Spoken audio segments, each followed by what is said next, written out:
छो त जेतिरो भरोसो मूंखे तव्हांजे भाउ जे मथां आहे शायदि उनखां वधीक भरोसो बाबा साईं खे मूं ते हुयो ऐं उन ई भरोसे जे आधार ते मूं तव्हां सां निकाह कयो आहे। मूंखे उमेद आहे त इन भरोसे खे टुटण ॾींदो।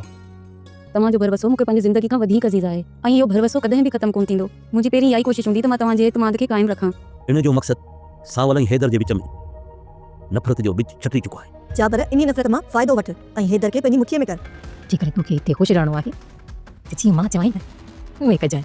जेकॾहिं तूं मुंहिंजे हुकुम जो इनकार कयो न त तुंहिंजे मथां अहिड़ो त बदनामी जो दाग हणंदी साईं जो सॼी ज़िंदगी कंहिंखे बि मुंहुं ॾेखारण जे क़ाबिल न रखंदी। अस्सलाम वालेकुम दोस्तों, पंहिंजा वेरी ज़बरदस्त अपडेट खणी हाज़िर थी चुका आहियूं दोस्तों। इन खां पहिरीं असांजे चैनल ते न्यू आहे त सब्सक्राइब करे हाल ते क्लिक कयो। हलूं था अपडेट जे तरफ़, तव्हांखे इंतज़ारु कोन था करायूं। ई दोस्तों तव्हांखे ॿुधाईंदो हलां त चाकर ख़ान दिलावर जे थ्रू जेको सावल ॾिनी आपो मोकिलियो आहे दोस्तों, त हू जेको आहे त सादिकी सां निकाह करे जेको छोकिरी खे घर वठी ईंदो।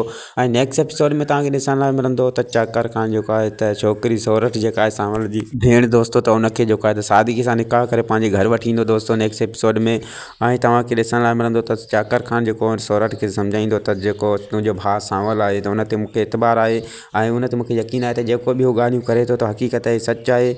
मूंखां वधीक जेको आहे त जेको मुंहिंजो बाबा साईं हुयो कुंदर ख़ान, त उहो जेको आहे त सावल ते जेको आहे त यकीन अञा बि घणो कंदो हो, पर उन जे थ्रू जेको आहे त मां जेको आज़मायो आहे सावल खे, त उहो जेको आहे त हक़ीक़त जो जेको आहे त अलमबरदार आहे।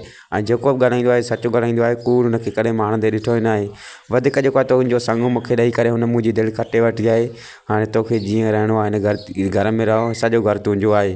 दोस्तों तव्हांखे ॿुधाईंदो हलां त हसीना बेगम शातिर रन आहे ई दोस्तों, त उहा जेका आहे त हिनखे सोरठ खे जेको आहे त धमकियूं ॾींदी त मां जीअं चाहियां त तूं हिन घर में रही सघीं थी। जे मुंहिंजी मर्ज़ी खां ख़िलाफ़ु तूं हिन घर में को बि क़दम खयों या रही आहे त मां जेको आहे त तो ते अहिड़ो इल्ज़ाम हणंदमि जो तूं माना कंहिंखे मुंहुं ॾेखारण जे क़ाबिल न रहंदी। सोरठ खे जेको आहे त उहो धमकाए करे ऐं पंहिंजे कंट्रोल में करे छॾींदी ऐं जेको आहे त सोरठ जेको आहे त अहिड़ो को बि क़दम न खणंदी ताकी जेको आहे त हसीना बेगम खे जेको आहे त नुक़सानु पहुचे। हसीना बेगम हुनखे पंहिंजी ॻाल्हियुनि में एतिरो त जेको कंट्रोल करे छॾींदी दोस्तों, जो को बि ग़लति क़दम न खणंदी ऐं का बि ॻाल्हि हेॾो जी जेका आहे त चाकर ख़ान सां करे न सघंदी। हुनखे धमकी ॾिनी हसीना बेगम ॾींदी दोस्तों त जेकॾहिं तो अगरि को बि अहिड़ो क़दम खयों ग़लति ऐं तुंहिंजे क़दम खणण सां चाकर ख़ान असांखे नुक़सानु ॾिनो त मां तो ते अहिड़ो ग़लीज़ इल्ज़ाम लॻाईंदुमि जो तूं पंहिंजो पाण खे बचाए न सघंदीअं। उमेद आहे त हीअ वीडियो तव्हांखे पसंदि आई हूंदी दोस्तों। वीडियो पसंदि अचे त लाइक सब्सक्राइब शेयर ज़रूरु कंदा। वरी मिलंदासीं कंहिं न्यू वीडियो जे अपडेट सां गॾु। ख़ुदा हाफ़िज़ दोस्तों।